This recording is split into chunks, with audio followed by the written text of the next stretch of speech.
अखिलेश यादव के धुरंधरों ने हिलाई देश की सियासत, टूट पड़ी बीजेपी पर बड़ी आफत। डिम्पल यादव से लेकर इकरा हसन ने दिखाए तेवर, उतर गया नेताओं का सारा फीवर। पुलिस से सीधा भिड़ गई डिम्पल। अखिलेश यादव की तरह धर्मेंद्र यादव ने भी लगाई जंप, बैरियर तोड़कर छात्रों की आवाज की बुलंद। पुलिस की लाठियां भी नहीं टिका सकी छात्रों का हौसला। शाह की बड़ी मुश्किलें, योगी से की फोन पर बात। जंतर मंतर के आंदोलन में दिखा मिशन 2027 का ट्रेलर।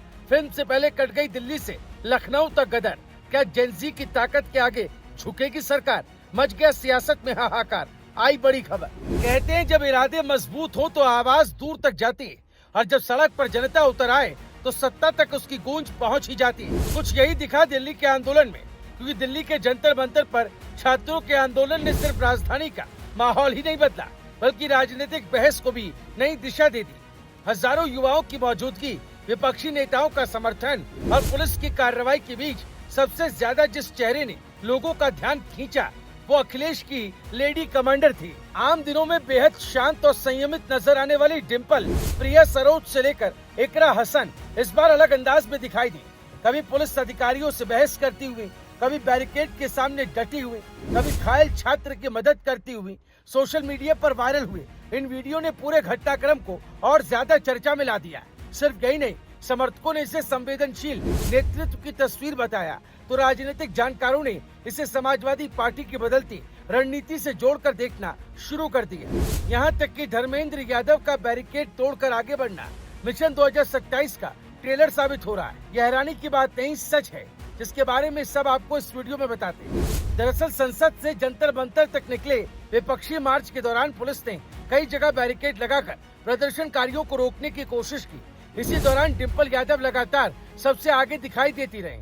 वायरल वीडियो में वो एक घायल छात्र के पास बैठकर उसकी हालत संभालती नजर आती है। आसपास मौजूद लोगों से तुरंत मदद की अपील करती है और छात्र को राहत दिलाने की कोशिश करती है। यही तस्वीर पूरे दिन सोशल मीडिया पर सबसे ज्यादा शेयर की गई। राजनीतिक गलियारों में भी चर्चा शुरू हो गई कि क्या समाजवादी पार्टी अब डिम्पल यादव को सिर्फ चुनावी मंचों तक सीमित नहीं रखना चाहती, बल्कि उन्हें सड़क के संघर्षों का भी प्रमुख चेहरा बनाने की तैयारी कर रही। क्योंकि कई बार राजनीति में लंबे भाषण नहीं, बल्कि कुछ तस्वीरें ही सबसे बड़ा संदेश दे जाती है। प्रदर्शन के बाद मीडिया से बातचीत में डिम्पल यादव ने पुलिस कार्रवाई पर सवाल उठाए। उन्होंने आरोप लगाया कि अपने भविष्य की मांग कर रहे छात्रों पर जरूरत से ज्यादा बल प्रयोग किया गया। उन्होंने इसे लोकतांत्रिक मूल्यों के खिलाफ बताते हुए शिक्षा मंत्री धर्मेंद्र प्रधान से इस्तीफे की मांग की। इस प्रदर्शन में उनके साथ इकरा हसन, प्रिया सरोज, धर्मेंद्र यादव, जियाउर रहमान बर्क समेत समाजवादी पार्टी के कई सांसद मौजूद रहे।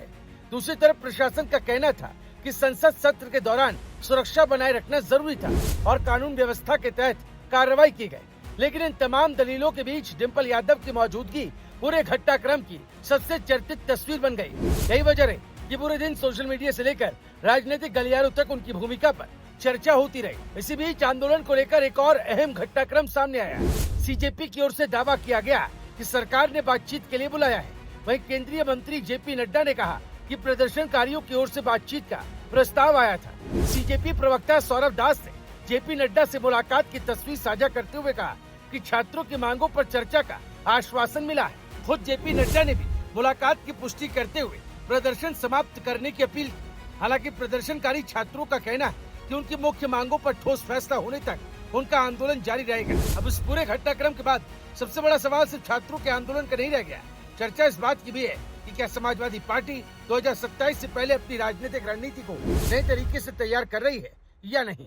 Bureau report, news live TV.